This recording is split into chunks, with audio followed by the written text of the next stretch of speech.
Well guys, the embarrassment that is Sadiq Khan continues his mission to destroy London along with infuriating most people around the country. How much more proof does the government need to make national voting on the Mayor of London a thing? His lunacy affects the whole country, since a properly run London can help out the rest of the country, especially with the nonsense that's going on now. But anyway, Khan has been getting slated on Twitter for posting yet another ridiculous anti-British tweet, where he plans to get rid of London street names with another diversity committee, rather than focus on tackling the problems he is mostly responsible for in London. To top this off, he has also been embarrassed by his own local council, who yesterday cancelled his ridiculous green route nonsense that was causing chaos, more pollution and blocking the emergency services. As we all know, woke tripe does not allow for common sense, so these things always end up being a waste of money. And this time he wasted £33 million on that scheme, which I don't know how it cost that much, but we will get into that shortly. Before we do, let's take a look at what he actually said in his tweet. Far too many Londoners don't see themselves or their histories reflected in our public spaces. I'm recruiting for my new commission that will review diversity and representation across our city's public spaces, from our statues and memorials to our streets and building names. Because obviously he is a complete tosspot and thinks he actually has the right to do this, which he doesn't. The government needs to step in and stop him before he starts changing things that he does not have the right to, because let's be honest, he ain't gonna be there for very long. And my feelings are personified exactly in this tweet by Pippa Pepperpot. You are the custodian of our capital city for a brief nanosecond relative to its existence. It is evolving all the time, and these will be layers on top of its great history. But no one has the right to replace what's gone before, not even you. I would have added on the end there, especially you, but the same principle applies. She is right, 100%. And obviously, that tweet got heavily ratioed with 2,900 comments, 945 shares, and only 794 likes, showing this wanker that not even woke Twitter supports his bullshit. Now, I'm sure you will agree it's a rather ridiculous thing for him to try and do, but it doesn't really surprise me with the way Sadiq Khan has acted ever since he's taken office. Someone needs to start a petition asking the government to remove this tosspot, or at least allow the whole country to vote on him at the next mayoral election. He has absolutely no right to do this, as everyone has said on his post, and let's be honest, most of the people who live in London who are not even born here or don't even call themselves British would never want us to remove our history. This is simply a few fringe lunatics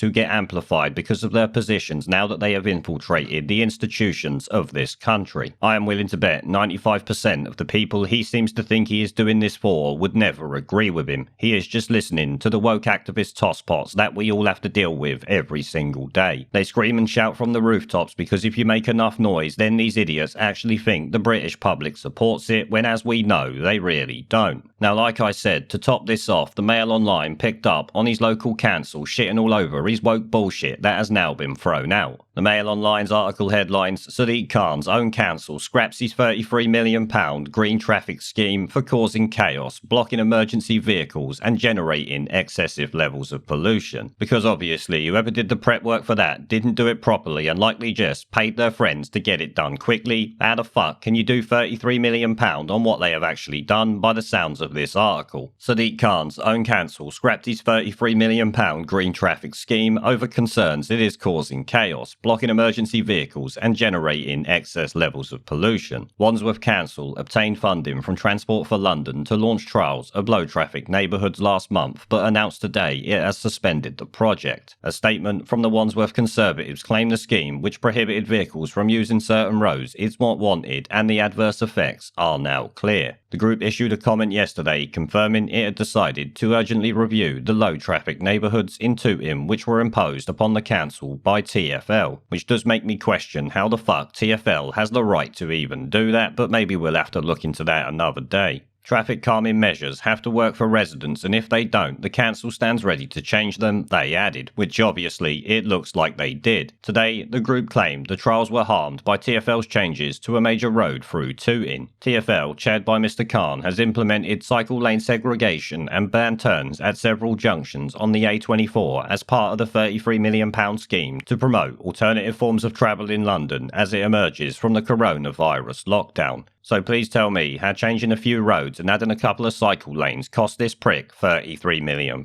And you have to remember how much Sadiq Khan is known for wasting money. It wouldn't be the first time he's wasted tens of millions, let's be honest. John Locker, the Council's Cabinet Member for Strategic Planning and Transportation, added, "It's clear that the LTNs are not delivering the benefits we want to see, because they were never designed for that. They were likely to benefit the people that Khan was doing it with." Mr King, the AA President, called on the Cabinet Minister to consider reintroducing some form of streamlined consultation to ensure councils spend the money wisely. I would 100% agree with that. It comes amid reports that pop-up cycle lanes that were set up as part of a wider £225 million plan to get Britain moving are laying empty while traffic is squeezing on the narrow streets. Mail Online visited some of the key cycle lanes across the country at the height of the rush hour to gauge how busy they are, only to find them chronically underused, with cyclists criticising them as well as motorists. Because obviously Sadiq Khan is just trying to spend the money anywhere he can, maybe in his own friends' pockets, which is always possible with these political fucking scumbags on both sides. Don't think it's just Labour or Khan. I will tell you now, it's likely about 95 to 99% of them. Our research in London shows that on the Euston Road, just 7 cyclists used that designated lane over a 15-minute period, which, let me tell you, is central London, one of the fucking busiest places in the country. I've rode motorbikes down Euston Road many times and it's a fucking death trap at the best of times. Now that they've limited the roads, I bet it's even worse. And as you can see there, by just 7 cyclists using it in the 15-minute period, Sadiq Khan is just wasting everybody's money, which is something these name changes of public places and roads is obviously going to do again. I wonder how many hundreds of millions he will spend on that. No doubt 30 odd million will just go on his piss poor commission that will probably be absolutely full of the type of race baiters that you see on the telly every single day. You know, the scumbags that the BBC promote on a daily basis. There is a pattern consistent throughout history